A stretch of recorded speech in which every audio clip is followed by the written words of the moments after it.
What's up, football fans? I am Bucky Brooks, and this is the Bucky Brooks Show. And I am so excited that after a long wait, we now finally have some results from the NFL weekend. Week one is almost in the books. We still have the Monday night game to play, the Chicago Bears and Minnesota Vikings.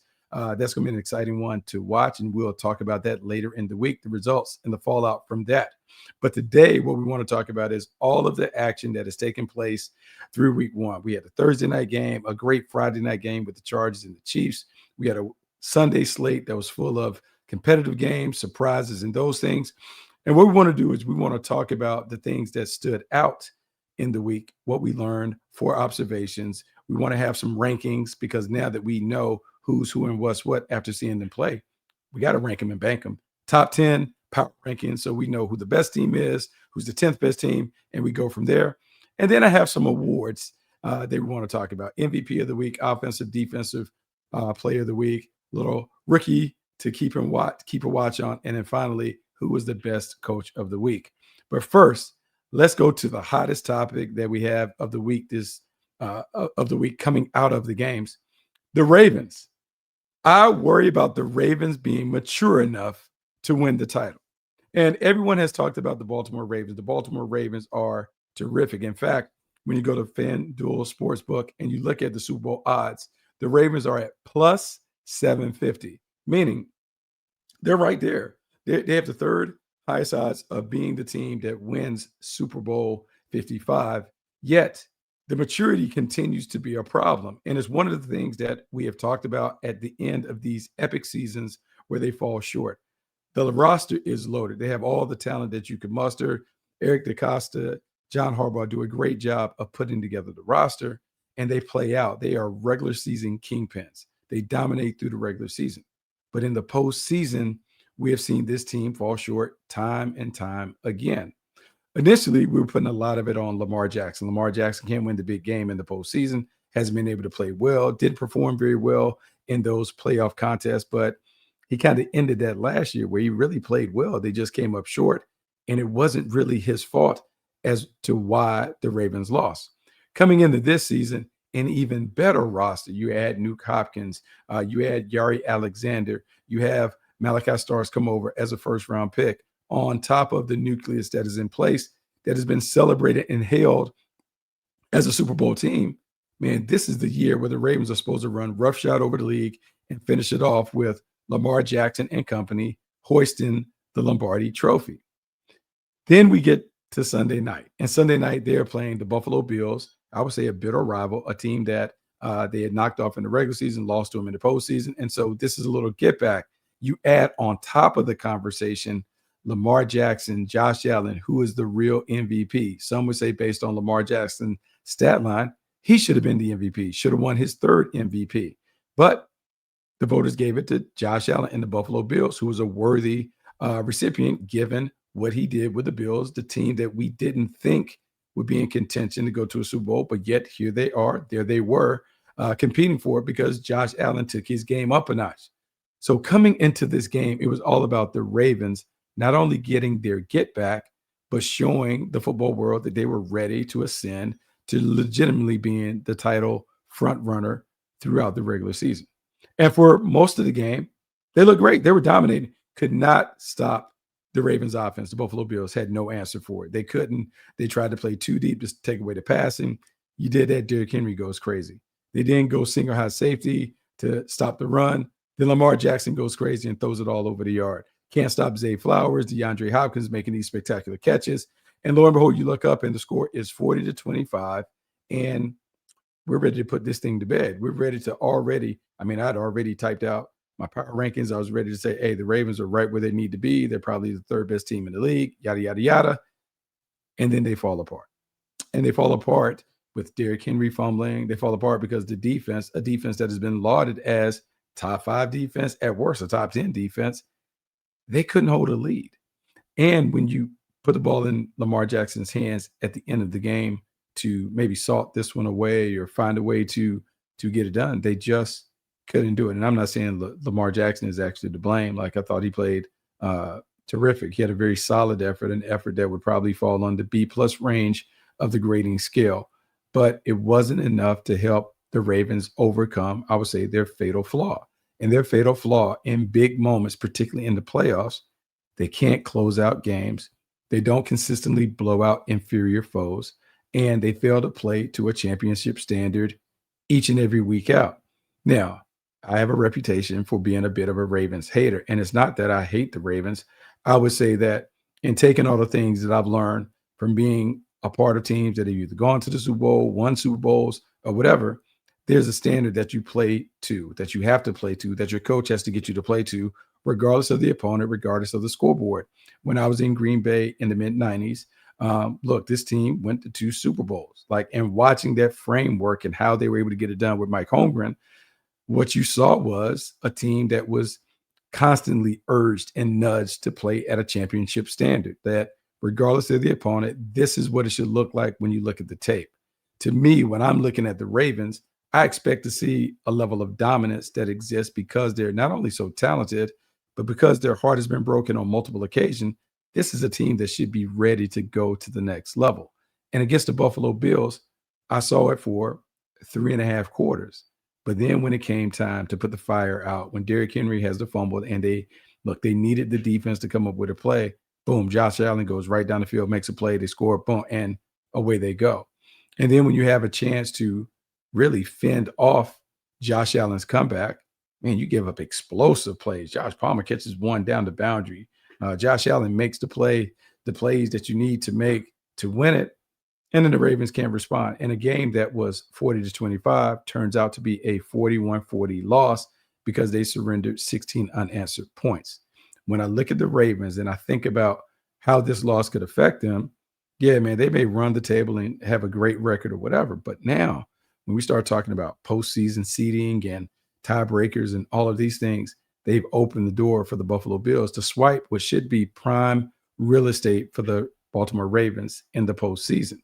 And what they've also done is they've created the conversation that maybe they aren't what we think they should be. Maybe they aren't the title contender that we tout them to be. Maybe they can't be the heavyweight champion because too often they fall asleep at the wheel and let unheralded or inferior foes knock them off. I'm not saying that we should react heavily to one game, but I am saying this is a part of a trend that has me concerned about the Ravens being mature enough to hoist the trophy at season's end. Next, let's talk about the Detroit Lions and the Green Bay Packers. Now, a lot of conversation going into the game was about Michael Parsons. How much would he play for the Green Bay Packers? I'll say this. As a former Packer, I thought it was really cool that they introduced Michael Parsons last. They had a little montage, and Titletown welcomed the latest hero into the fold. And I will say that Michael Parsons in Green Bay will be a different version of the Michael Parsons that we saw in Dallas. One, because of the expectations. Two, because of the standard. The standard that is created in Green Bay lets everyone know clearly what it is, how it's defined in terms of being a champion, how you expect to carry yourself and do those things. So that part is great. And we'll have plenty of time to talk about the Packers. In fact, the Packers play on Thursday night against the Washington Commanders, and there is an over-under on that game of 48.5 based on FanDuel Sportsbook. I would say this. Take the under. Both of these defenses are solid. I would not take the over because we just don't know based on week one how both of these offenses are going to go. But if you're going to place a little wager on FanDuel Sportsbook about the over-under on that Thursday night, under, and I think the odds are at -15.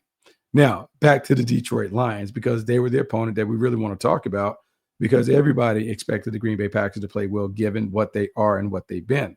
We also expected this to be a pretty competitive game because the Detroit Lions are a team that has been the bully on the block in the NFC North. The problem with the Detroit Lions and expecting them to be the bully on the block, they lost two great coaches when both of their coordinators departed for head jobs. Ben Johnson heads to Chicago to take care of the Bears and develop Caleb Williams. Aaron Glenn departs to go to his old team, the Jets, to see if he can build them into a title contender after they are in the midst of this playoff drought. That is like one of the longest in the league, if not the longest in the league. I mean, it's crazy. They haven't been to the playoffs. Detroit still has a great roster that they've assembled. Dan Campbell and Brad Campbell, they've done a great job of putting together, but they right now have new coaches. So when I think about the coaches, John Morton on offense, the new offensive coordinator taking over for Johnson, and Kevin Shepard taking over for Aaron Glenn. At least in Shepard, that he knows the program, the system, and those things. And you think about 27 points they gave up defensively, they were okay. Could have been better, but they were okay. They were solid enough to be able to get the dub. Offensively, I have major concerns. And the reason why I have concerns about the Lions is because this is a team that not only was fun, they were potent, they were creative, the exotics that they ran, the trick plays, they could do it a bunch of different ways. They were a team that I said, look, they can win with finesse or force. They can throw it all over the yard, or they can hit you in the mouth with a two-headed running back tandem in David Montgomery and Jahmyr Gibbs that few could stop. With all of the weapons that they have with Jared Goff, being a guy who's been a Super Bowl participant, a guy who's been a multiple Pro Bowler, all of those things. I was like, man, they have everything on the perimeter. Jameson Williams and Amon-Ra St. Brown. You think about the tight end Sam Laporta, and this team is loaded. Best offensive line in football, some would say, before the defections of the party of Frank Ragnow and others. But you still thought that the Detroit Lions would be able to hold it together and be a team offensively that would still dominate. And what I saw immediately is, oh man, this team does not have the creativity. This team does not have the same bounce and burst and I would say unpredictability that were hallmarks under Ben Johnson.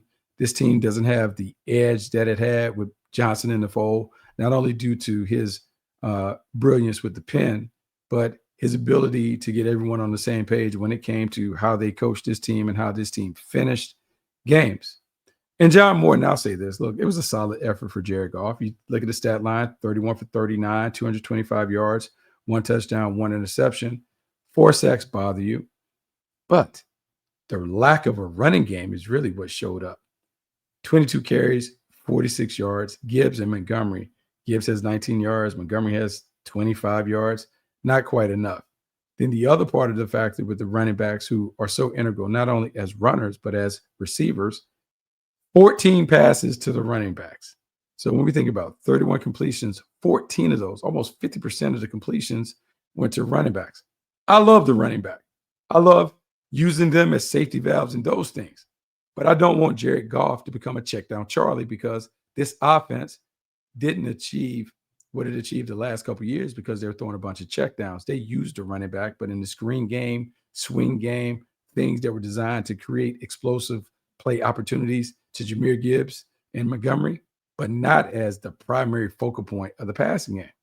I'm worried about John Morton's ability to scheme it up where you get all of these people involved. They have a balanced distribution sheet, but they're still fun and creative, and you celebrate them like we celebrated Ben Johnson's offense for the last few years. I don't see that. I'm not saying that John Morton can't get to that, but I will say his background as a West Coast offense disciple, as someone that's very rigid and structured, as that offense requires you to be, I worry about the Lions being able to be the same Lions that we've seen dominate the league. Ultimately, Dan Campbell's the head coach. He can push and nudge John Morton to fix it. But right now, it doesn't look good in Detroit. And Motown, I don't know if they're going to put it down, because this offense looks stale and stagnant. It's only week 1. Not impressed with what the Lions are doing. John Morton has to get better, or this team will fall by the wayside. Let's talk about Cam Ward. I'm going to say this about Cam Ward. He is the least discussed number 1 overall pick that I can ever remember in recent history. Quarterback taken number 1 overall from the University of Miami, a guy who was a talented gunslinger, an alpha dog personality, a guy who reminds me a lot of Steve McNair in terms of his leadership style, demeanor, and game. He has a tough start. They take on the Denver Broncos. And if you've known the Denver Broncos defense under Vance Joseph, it is pure chaos. It is maddening to try and figure out what they're doing. They bring pressure from everywhere. And they're about disrupting the timing and rhythm of the quarterback. They're also about changing the picture on the quarterback, pre-snap, post-snap. For a young quarterback, that is the hardest thing to decipher, trying to figure out what they're showing you and what they're really playing after you take steps and have the ball in your hands. And now you're tasked with making a decision with people beating down on you. So I'm not surprised that Cam Ward, the number one overall pick, struggles in his debut against Vance Joseph and company when this defense is legit. Reigning defensive player of the year in the backfield, and Patrick Surtain. You got Zach Allen, who's an all-pro player, a guy that can rush the passer like no other, relentless competitor. Cam Ward, 12 for 8, 112 yards, no touchdowns, no interceptions, 6 sacks, and a fumble. 6 sacks. Now, some of that's on him. A lot of that is on the offensive line being very, very leaky. And what that does is when you have a leaky offensive line, changes the timing in your head. So you begin to have errant tosses because you're trying to anticipate where the receiver is going to be before the pass rush gets to you. And it just leads to a disjointed process when it comes to pitch and catch, quarterback, and wide receiver. So with the Denver Broncos standing in front of Cam Ward, I wanted to see, one, did he have the poise? Did he have the composure? Did he have the pocket presence to stay within the pocket as it's collapsing and deliver darts? I would say by all accounts, he has some of it. He doesn't have all of it. What I will challenge Cam Ward to do is, man, can you be better by challenging your offensive coordinator / head coach to give you a better plan, and a plan that has a few scripted winners that allows him to develop a rhythm and get the confidence that he needs to play at a high level. Brian Callahan is a great play caller. We've seen Brian Callahan be a part of explosive offenses. We saw what he was able to do as a part of that tandem, that team, that brain trust in Cincinnati. But now in Tennessee, you don't have the same kind of firepower on the outside. Look, I love Calvin Ridley, but Calvin Ridley isn't the same Calvin Ridley that he was a few years ago in Atlanta. How do we find a way to utilize him as a number one receiver when we really don't have a lot around him? How do we get him to help elevate Cam Ward's game when we know that he is going to get a host of double coverage until other guys prove that they can make the opponent pay for tilting the field in the direction of the veteran? Cam Ward has to be the catalyst to that. And the reason he has to be the catalyst is because he is this distributor. He is the thrower. He is the passer. He's the one that is responsible for who touches the ball and where they touch it. We need to see him become better, not only at processing and doing his reads, but in making sure the execution of the play is to the coach's liking based on how they're attempting to attack the defense. Week 1, I would equate it to trying to drink out of a fire hose. A lot of stuff coming at you. Hopefully in time, in a few weeks, the game will slow down. But for right now, the shaky start from Cam Ward will probably continue to be followed up with shaky starts, because as these teams kind of dig into his file and they see the struggles that he had in week 1 against the Broncos, rest assured he's going to see more of those exotic blitzes and pressures to see if he can get thrown out of sync and turn the ball over like he did a little bit in that game. Final thing, fourth down, final down. This might be the most important down because it's fourth down and we got to turn the ball over after it if we don't get it. Russell Wilson can't cook anymore. I hate to say this to you Giants fans, but it's over. It's a wrap. Russell Wilson is no longer that guy that we can celebrate as the steady Eddie franchise quarterback that can be the bridge to greater quarterback play down the line.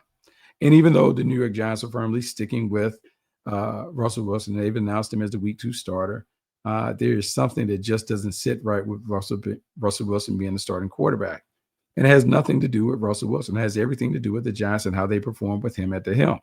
One, you got a veteran quarterback who in his first game with the team is 17 for 37, 168 yards, takes 2 sacks. He has 44 rushing yards on 8 attempts, but the big play element, the ability to win with your eyes, your mind to think one step ahead of the competition, didn't see that when he was there. And because the offense only mustered 6 points, they lose to a bitter division rival. You begin to take your eyes and your mind to, man, I wonder what Jaxson Dart would do in this situation. He's so athletic, given what we saw in the small sample size. Maybe he could add a little spark to this offense. And when you begin to think like that, it makes you deviate from the plans that might have been in place for the young quarterback.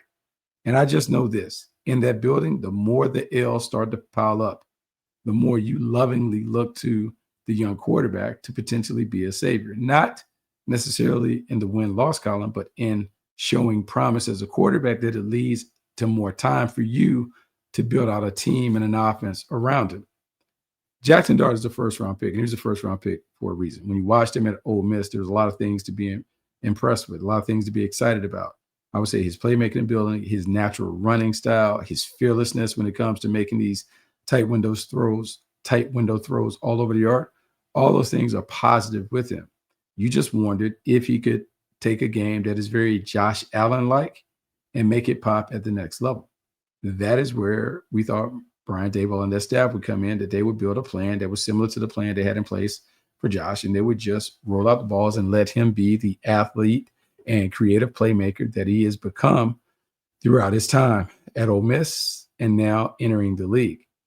If they're going to pull this off, I think the Giants have to really be convinced that they can make it an organizational decision. Talk to ownership, front office, coaching staff. Everyone has to be on the same page to make sure that they get it done the way they want to get it done. If you get ownership to sign off on it and to say to them, whether privately or publicly, hey, we're not in the business of winning games this year. What we want to do is we want to develop the young quarterback, find the core pieces that we need to move on, and then we're going to level up next year with this team so we can be in playoff contention because we have all the pieces around the quarterback, right? Or we get enough evidence to figure out what pieces we need to add to build this team up to playoff contention. I'll say this. The Giants were a major disappointment because defensively, this team should be good enough to be able to get it done. When you think about the front line with Dexter Lawrence, Brian Burns, Kayvon Thibodeau, Abdul Carter, they should be able to wreck shop just with that front four, and you just need complementary offense to back it up. Right now, we're not getting that with Russ, and if we're not getting it with Russ, we got to hand the ball to Jaxson Dart and make it happen.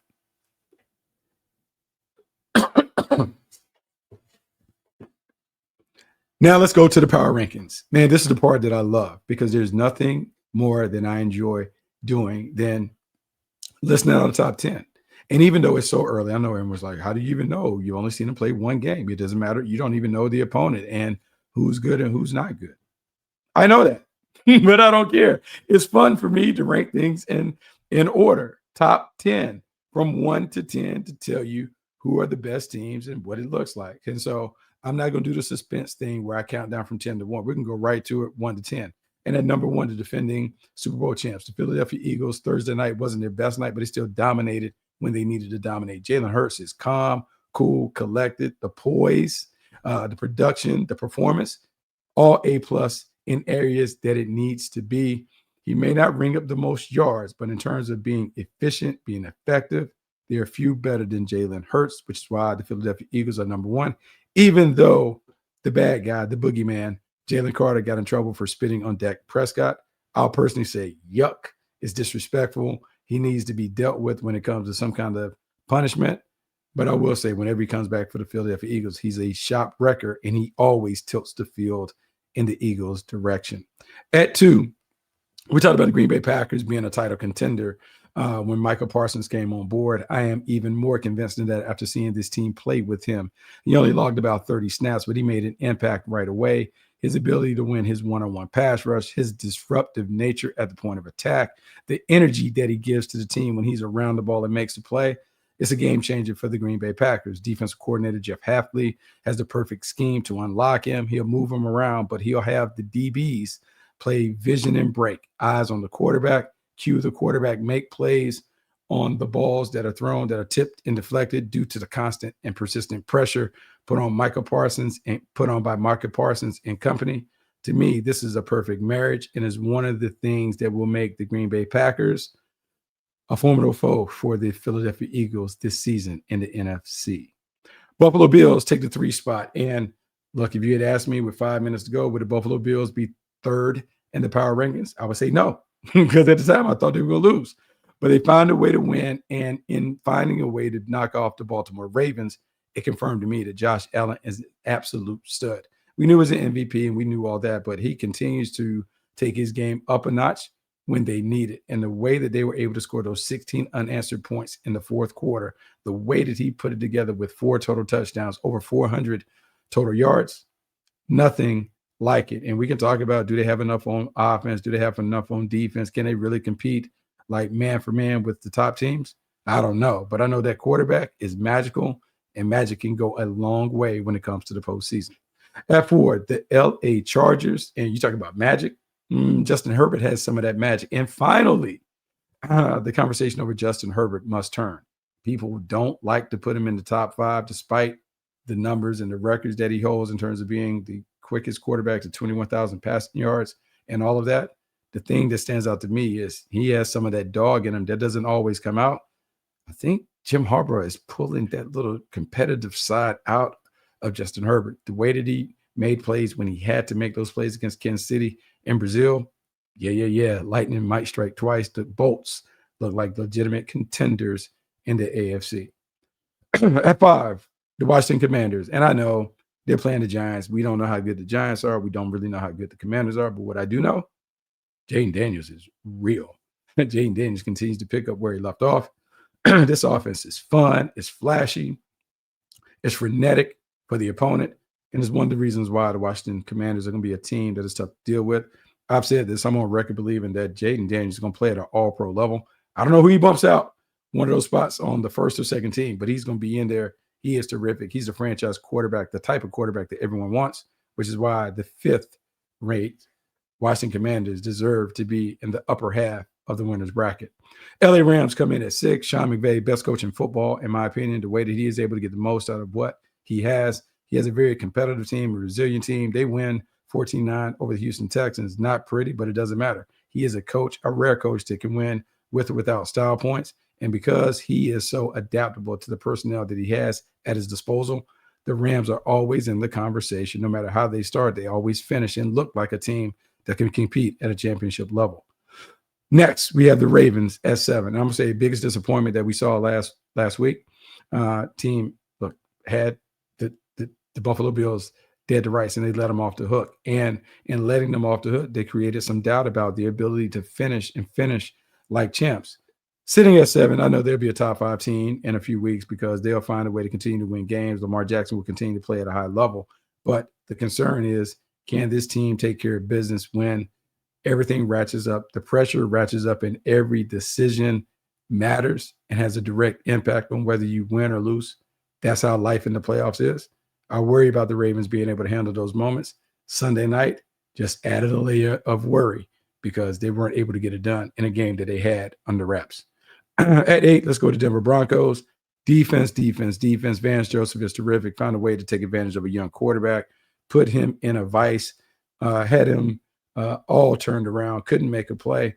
And for a team that was struggling a bit offensively, Bo Nix is just turning it over like crazy. Had 3 turnovers. They just found a way to get it done. And defensively, they're able to do it. Most of the times, you can't have a team with 4 turnovers find a way to win. But the Broncos found a way to win because their defense is lights out. And look, we talk about championships are won by their defense. Well, if that's the case, you better keep the Broncos in mind as a team that could be the last one standing. Kansas City Chiefs, this might be a bit of a charity case. The Kansas City Chiefs are at 9. They lose on the road. They lose in Brazil to the LA Chargers. Pat Mahomes looked great, though. I love how fit he is, the conditioning and all that works, but they just weren't able to do it. Disjointed offense, too many pieces missing from the puzzle. Travis Kelce doesn't look the same. Rashee Rice wasn't available. Xavier Worley gets hurt early.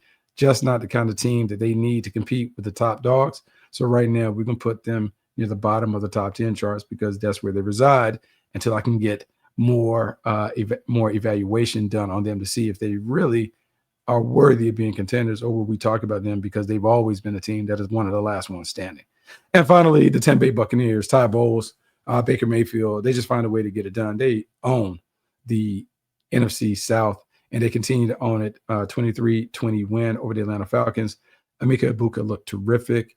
Look, he's young, but he's ready. He might be their best offensive player on the perimeter. Easy mover, 2 touchdowns, game winner. He is everything that they want him to be. And when they get Chris Godwin back to go with Mike Evans and Egbuka, look out trying to defend an offense that also has Bucky Irving in the backfield. That's my top 10. Make sure you comment on it on the side. I'd love to hear your thoughts. It's not going to change my opinion, but I would love to hear what you have to say when it comes to it. Finally, let's hand out some awards before we close.